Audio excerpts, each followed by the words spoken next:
പ്ലാവിലർ TV charitable trust വികലാംഗർക്കും കുടുംബത്തിനും ആഹ്ലാദകരമായ ഉല്ലാസ് ബോട്ട് യാത്ര സമ്മാനിച്ചു.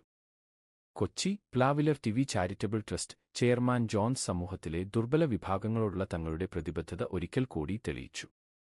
ഈ ഉദ്യമത്തിന്റെ ഭാഗമായി ട്രസ്റ്റ് വികലാംഗരായ വ്യക്തികൾക്കും അവരുടെ കുടുംബാംഗങ്ങൾക്കും ഒരു അവിസ്മരണീയമായ ഉല്ലാസ് ബോട്ട് യാത്ര സംഘടിപ്പിച്ചു. ഏപ്രിൽ 13 കൊച്ചിയിലെ കായലിൽ നടന്ന ഈ യാത്ര കോർപ്പറേഷൻ കൗൺസിലർ അഡ്വക്കേറ്റ് മീനി ഉദ്ഘാടനം ചെയ്യുകയും പ്രശസ്ത സിനിമാതാരം രാജിനി ചാണ്ടി, പ്രവർത്തക ആശാ തൃപ്പൂണിത്തുറ സോജി എന്നിവർ പങ്കെടുത്തു. പ്രകൃതിയുടെ മനോഹാരിത ആസ്വദിക്കാനും ഒത്തുചേരാനും ചിരിക്കാനും സന്തോഷിക്കാനും അവസരം ലഭിച്ചതിൽ പങ്കെടുത്തവർക്ക് ഏറെ സന്തോഷമായി. കുട്ടികളും മുതിർന്നവരുമായ എല്ലാവരും ഒരുപോലെ ഈ യാത്ര ആസ്വദിച്ചു. ട്രസ്റ്റിന്റെ ഈ സ്നേഹ സമ്മാനം വികലാംഗരായ വ്യക്തികൾക്കും അവരുടെ കുടുംബാംഗങ്ങൾക്കും ഒരു നല്ല അനുഭവമായി മാറി.